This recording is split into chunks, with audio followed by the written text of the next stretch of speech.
All right, for people on YouTube, I'm sorry, I started going. Um, so we talked about, I'm going to back up a little bit. We talked about what the Tonnetz is. So the Tonnetz is basically what we have right here. It's this little tone network where we construct in the x direction by major thirds and in the vertical direction by major fifths. So you can see we can fill in all the notes that would exist in this sort of grid-like pattern that ends up looping around on itself.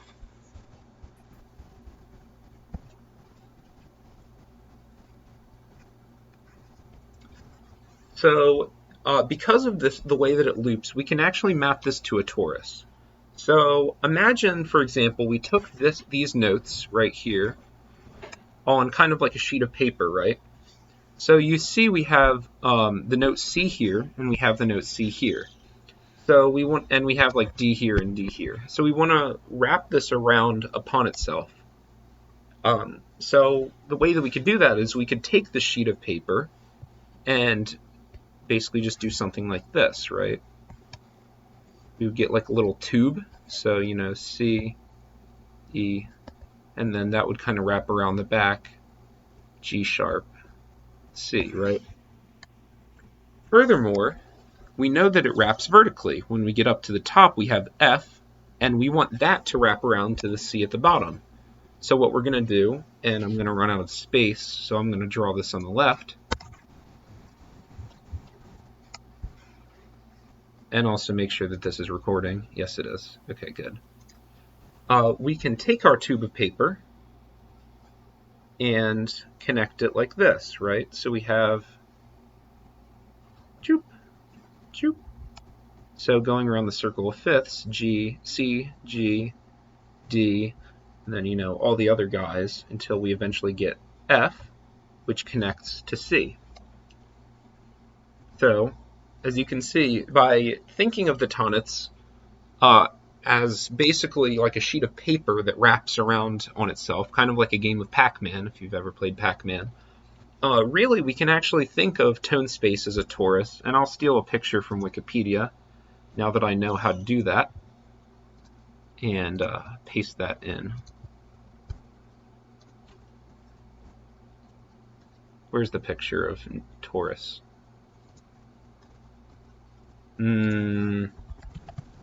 Torus Tonnetz. Here it is. Copy. And I'm going to clear the screen so I can actually paste it. This is paste. I'm going to zoom in. Oh, this is the ugliest, most grainy picture ever. You guys probably can barely make out what the notes are, but the general idea is that you could write all the notes on the surface of a donut. Not incredibly interesting, in my opinion, but it's cool to think about, I suppose. Basically, another way to visualize it. Yeah. If you've seen that picture before, maybe now you have some more context for what it actually is. All right. So let's talk about some functionality things. So Euler was not very much of a music theorist. As you all know, he was a mathematician, first and foremost. So he really did not do much with the Tonnetz musically. But about 100 years later, a little over 100 years actually, the Tonnetz was picked back up by a dude called Arthur von Oettingen, or I don't know. I'm just going to spell it. I don't do this pronunciation stuff. Oettingen, maybe? I don't know. This guy. And he wrote a paper on it. Oettingen, incidentally, was one of the first dualists. Everybody goes on about Hugo Riemann being the big dualist, but really this guy was one of the first to pick up the ideas. And Riemann built on a lot of his work later in life and expanded. So this guy did a similar Tonnetz, but not quite. How he laid his out is like this. So the same sort of, actually no, he would have used the fifths on the horizontal, sorry. So this time we're going to do horizontal fifths, and that's okay. And he's actually going to make triangles.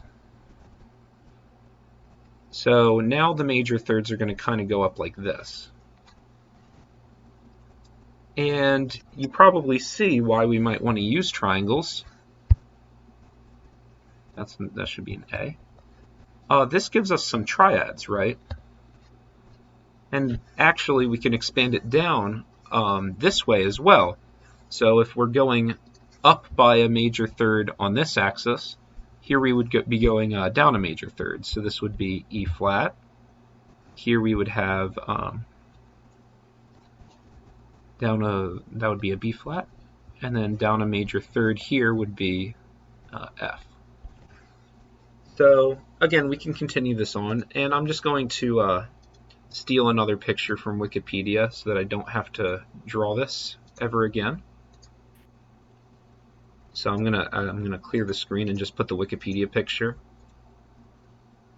Paste. Oh, why is it always so small? Okay. All right. Y'all see this? So this is what Hugo Riemann also wrote about. They basically did the same thing.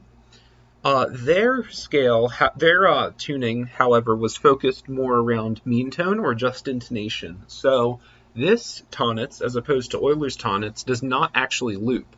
This is why we see B double flats rather than just A, because in just intonation and mean tone tuning, enharmonics are not the same.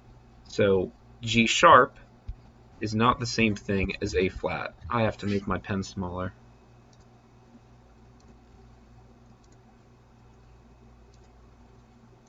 So what are some interesting things that we can do with this? Well, since we laid it out in a triangle, we actually get some interesting motivations because you see the triads, right? You can see right here in the dark red, we have the major triad, CEG, and in dark blue, we have ACE, a minor triad. So another way to think about this is also this represents all of the pitches and, I suppose, chords that could be played in 5-limit tuning, if you watched the previous lecture. I'm not going to go more into that, but just one way to think about it.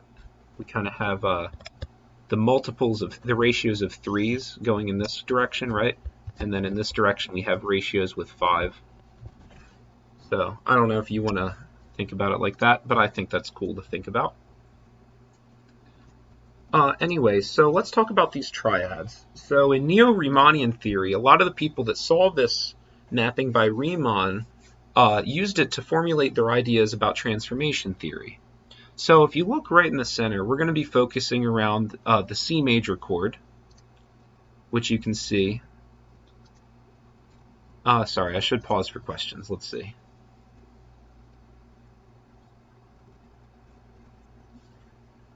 The normal grid makes sense, but there's not 2 major fifths for C, right? I'm not sure what you mean. Maybe somebody else can? Yeah, I'm going to talk about that, Dark Rifts. Don't get saucy.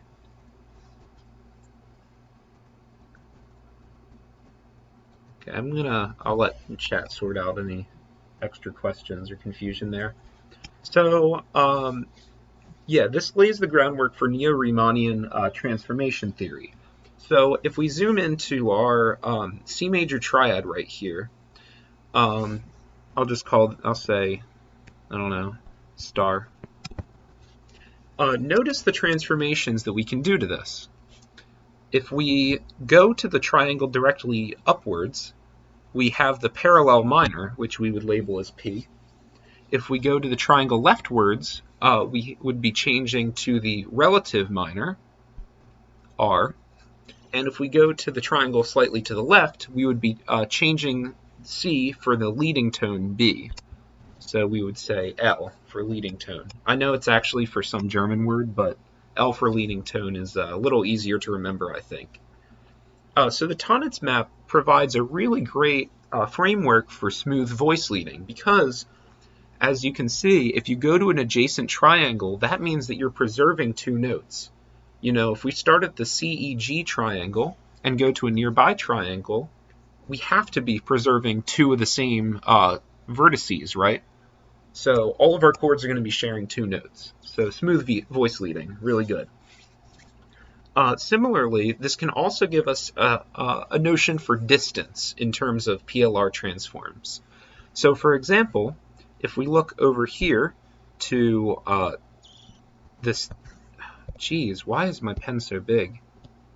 To the dominant triad, CBD, we can get a sense for the distance away. We would need to use two transforms, right? We would need to go down here, which is an L transform. So I'm going to clear this. So going down here is an L. And then going back up this direction would be an R transform, because we're going to the relative major. So we can say, in some senses, that the dominant triad is two steps away from the tonic in terms of PLR transformations.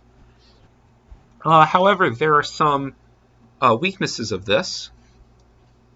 For example, we know from 19th century harmony that this triad right here, F, A flat, C, the minor 4 chord, should transition really nicely to the tonic, right?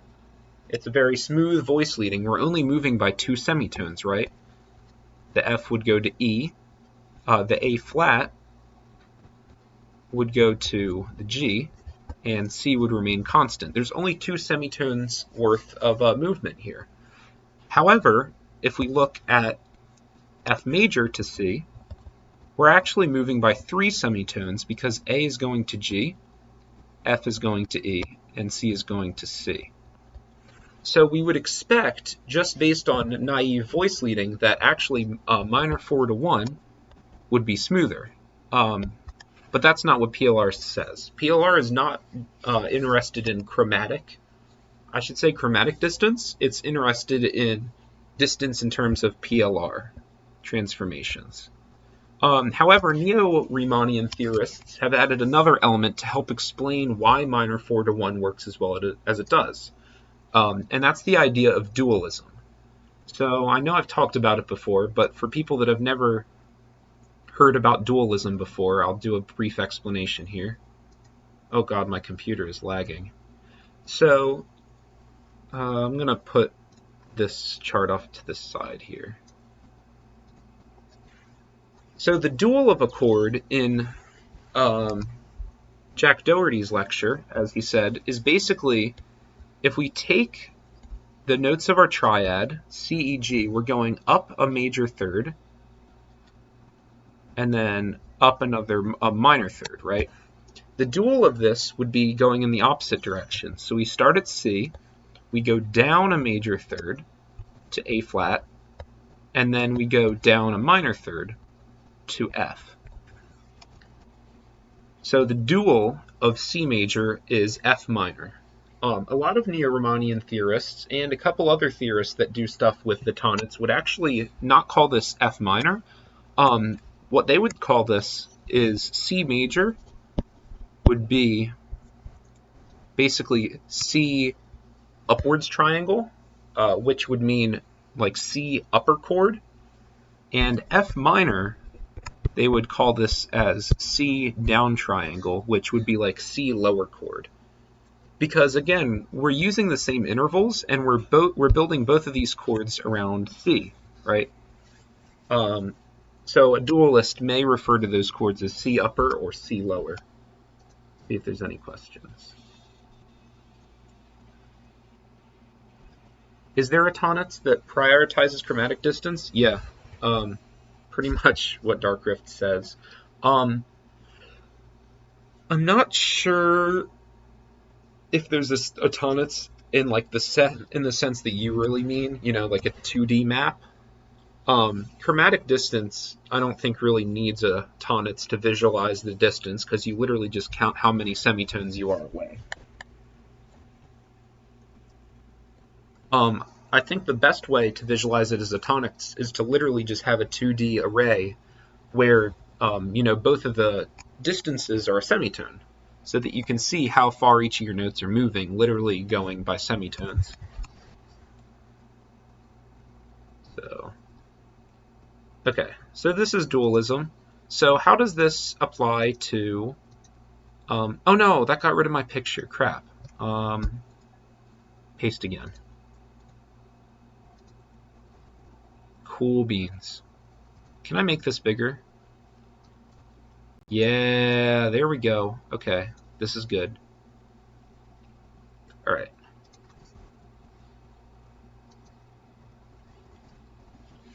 So, what was I going to say? I forgot because I deleted my picture. I was talking about, oh yeah, duality. So the duality duality is visualized really nicely in the Tonnetz as well. And the reason for that is the following. So let's say we had the CEG triad, as we said. Notice that since this axis, this direction, is by major thirds, going a major third up is just basically going a major third in this direction, right? This way. I should use a different color. Green. However, we can literally just take the arrows and reverse them, right? And we get the dual. So whenever you want to find the dual of a chord, literally all you have to do is find the root of the chord. However, be careful. In dualistic thinking, the root of a minor chord would be the highest, what we would think of as the fifth. Because, again, like I said, the dualist would write F minor as basically C down triangle, or C under chord, something like that. So if we wanted to find the dual of a chord, we need to find the root. So, for example, if we wanted to find the root of the G minor chord, the root would be D, right, in dualistic thinking. So the dual of G minor is D major. So that's another way to think about, I don't know, space. If you're a dualist and you think that the dual of a chord should be another transform, then really minor 4/1 is just, I guess, a new transform. You could call it D for dual, maybe. Just another thing to think about. I'm going to erase my annotations and see if there are any questions. Yeah, if you can watch Jack Doherty's lecture, which he did 2 weeks ago. He talks about dualism, but yeah, we can probably find something. Basically, like I said, the dual of a chord is just, like I said, if we built up by a major third and then another minor third, the dual of that would be starting at the same note and then going down a major third and then down a minor third. Or it's the same intervals, you're just going to build it in a different direction. So CEG is up, and C A flat F would be down, using the same intervals. So Caterpus asks, why isn't 5/1 given any real special attention? It's distant as a chromatic mediant. Or as distant as a chromatic mediant. Well, so that's one of the interesting things about this, is PLR distance is not the same as functional harmony. And this is why a lot of this stuff should be taken with a grain of salt, PLR transforms and transformation theory. But it's useful for identifying some passages. So, like I said, so 5/1 is 2 transforms, right? If we start at the 5, then we need to do an R transform and then an L transform to get to 1. Similarly, the chromatic mediant, which would be for C major, oh god, I'm trying to remember my stuff. That would be E flat major, right? Flat 3 major, pretty sure, to 1, would also be 2 transforms away.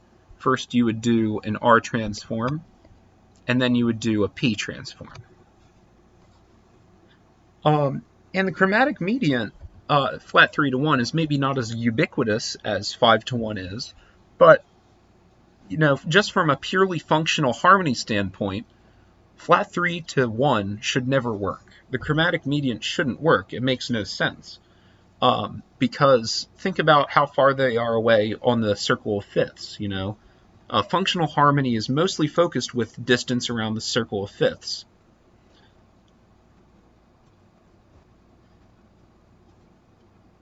So PLR transforms seek to explain things that are not already understood in functional harmony. I would say to disregard new things it says about functional harmony. You'll note that, for example, the 2 chord is fairly far away. Let's say we wanted to do 2 to 5 to 1. Well, any jazz musician, or really any musician, should already know that this is a pretty solid progression, right? Really gives you a sense of finality. But let's look on the map how far away 2 to 5 to 1 is. Here's 2, here's 5, here's 1.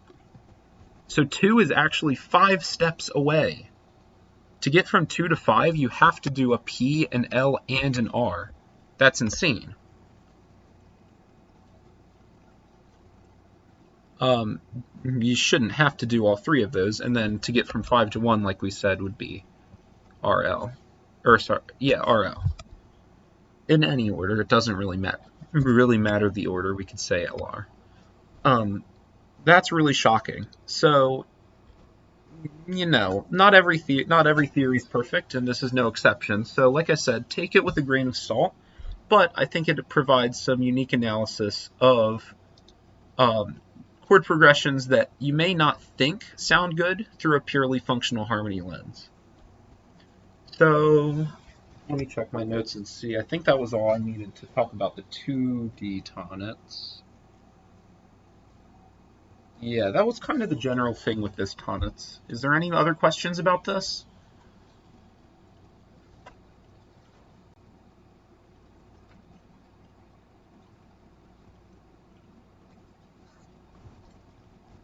Several people are typing. I'm going to give it a second to see if they're asking questions.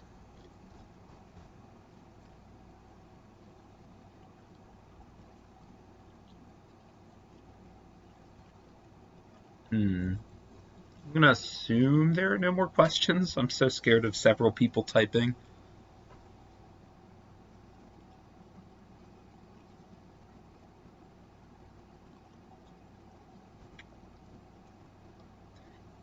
Yeah, so this is what I'm going to talk about in a second, Ugu Box. I'm going to talk about a 3D Tonnetz, actually. Okay. Yeah, well, I'll just get into talking about that. So, so far we've been talking about just 2D Tonnetz, which is all that had really been thought of until fairly recently, actually. I would say maybe even into the 50s to 70s, there was probably no real thought about other Tonnetzes. So I'm going to tease a little bit of the works of Martin Vogel, who is a German music theorist.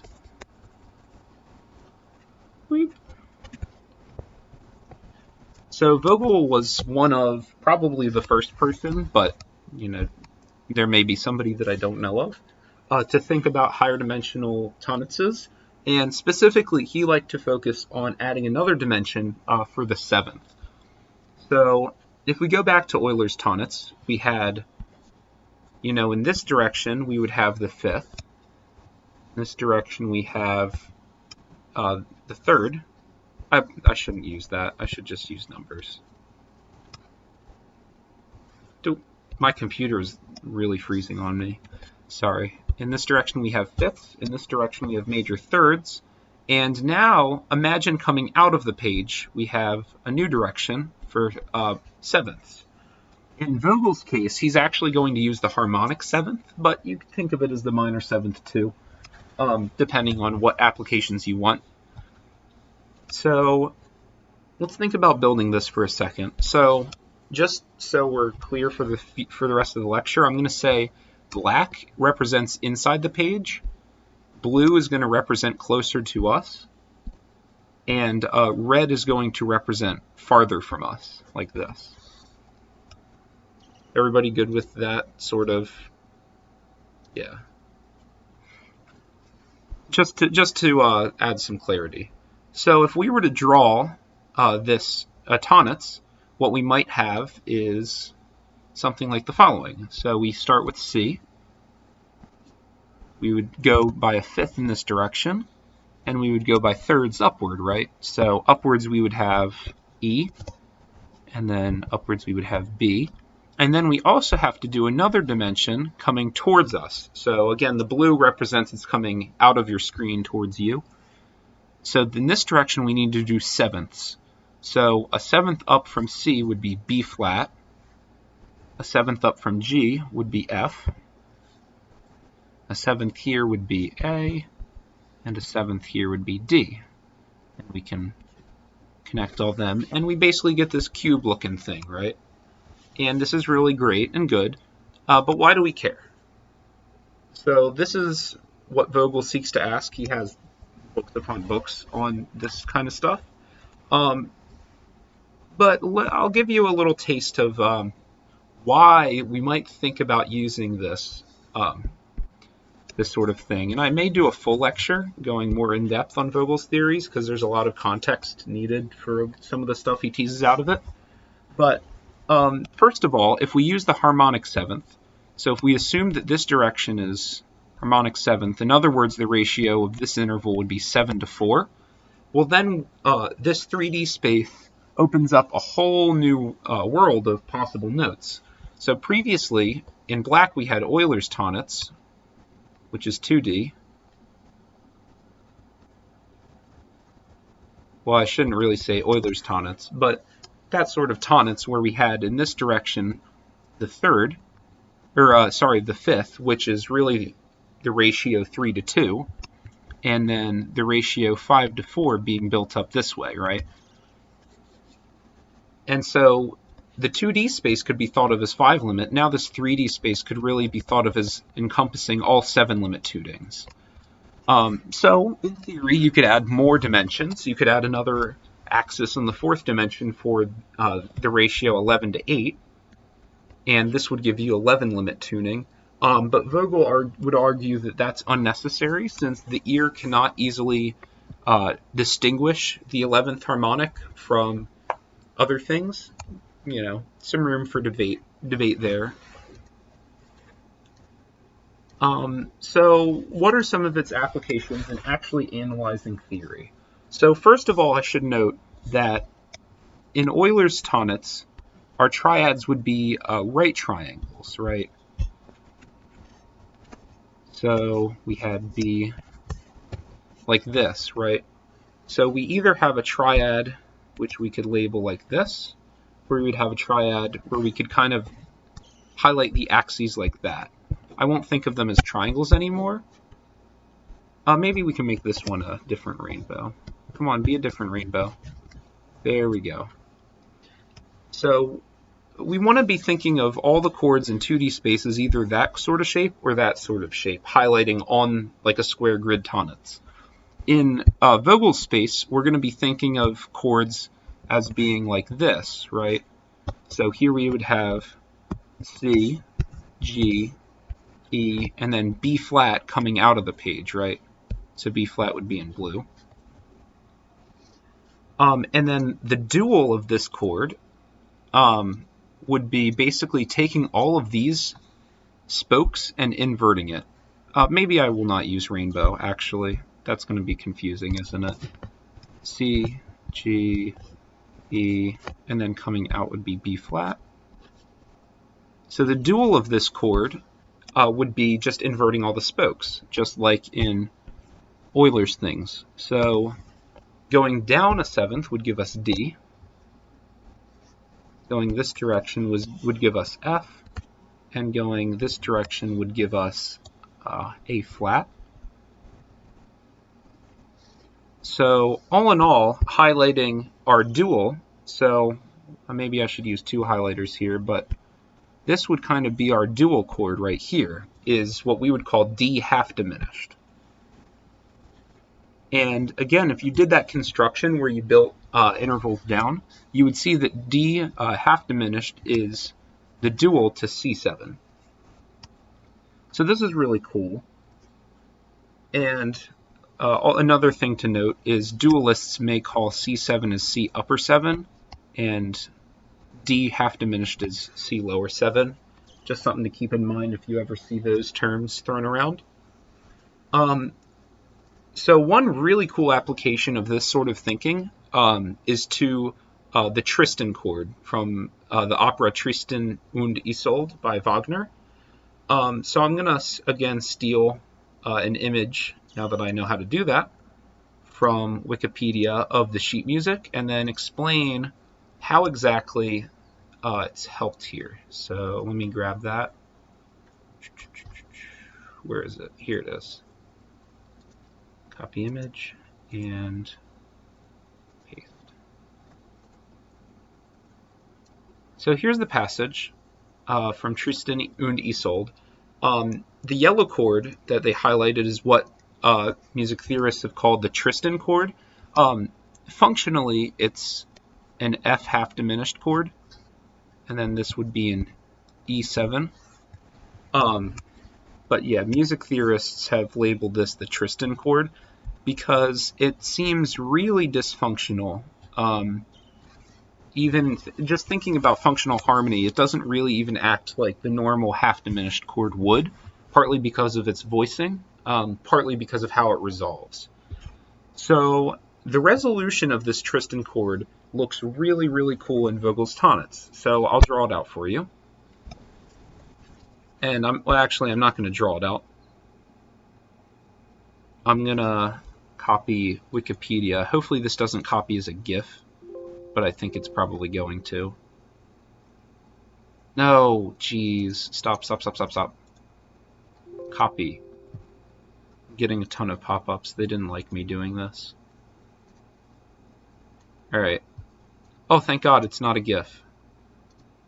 Okay. So here... how am I going to manage my space here? I'm going to just shrink the sheet music here. Kind of shove it in the corner. So this is the sort of the Vogel's tone space in 3 dimensions for the Tristan chord. So in yellow, there is the Tristan chord, right? He chooses to use E sharp instead of F, which is probably the more correct analysis as far as things go.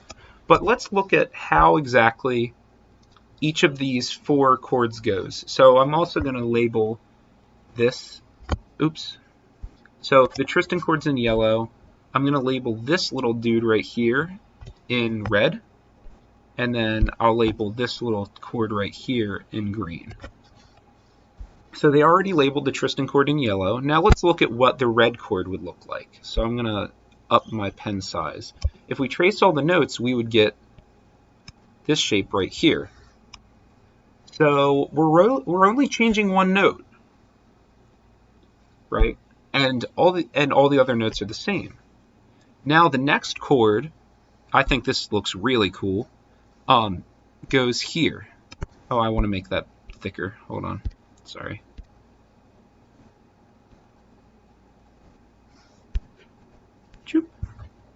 So we almost have a little bit of parallel motion going on, right?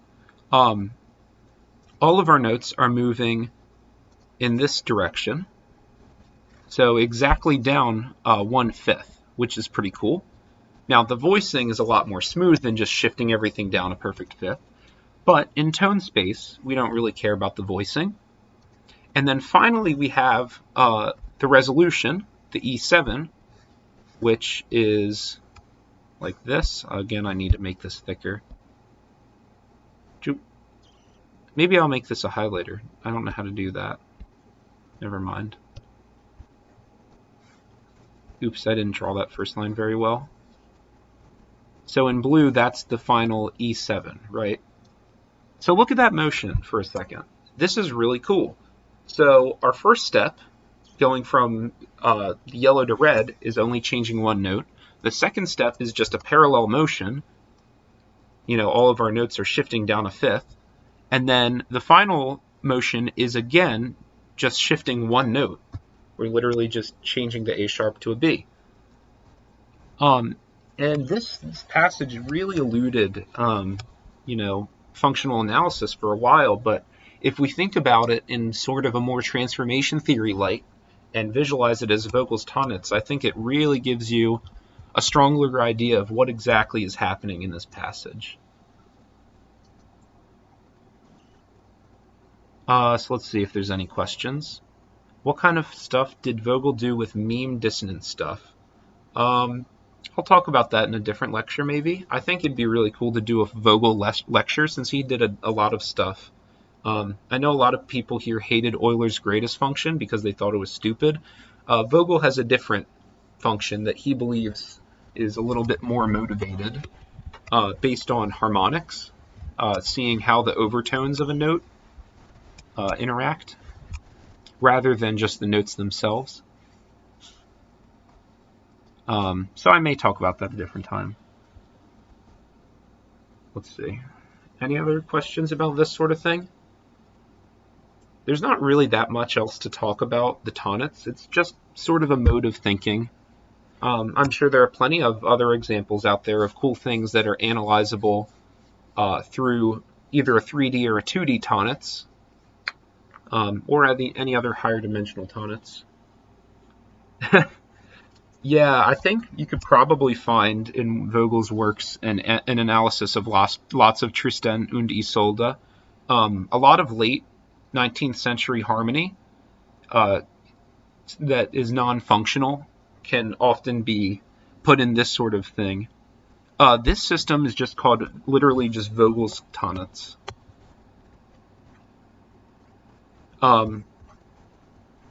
Another way to think about it is another way that you could call it is just a 3D Tonnetz or maybe a 7-limit Tonnetz. Like I said, this sort of thinking is not very popular because there are not very many things it analyzes. So the nomenclature is kind of up in the air a lot of the times. Another interesting thing about this for the mathematicians in the room is just like the 2D Tonnetz is equivalent to a torus, it's the quotient of a torus. This is the quotient of a 4D torus, also called the 3 torus. So I don't know if anybody cares, but that's a thing.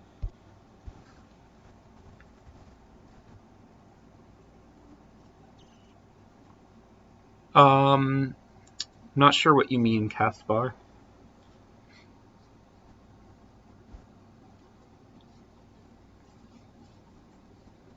But yeah, that's pretty much all I have for this lecture, actually. Anything else I'd be doing is just giving more examples, which I don't think is particularly helpful. I'm not going to draw a 4D torus. That's hell on earth. No, thank you.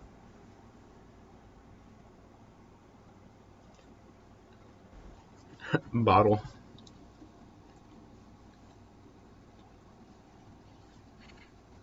Oh, do you guys want to see a Klein bottle? I actually have a physical bottle if you guys want to check it out. I'm going to end this stream though, because this is probably going to get off topic.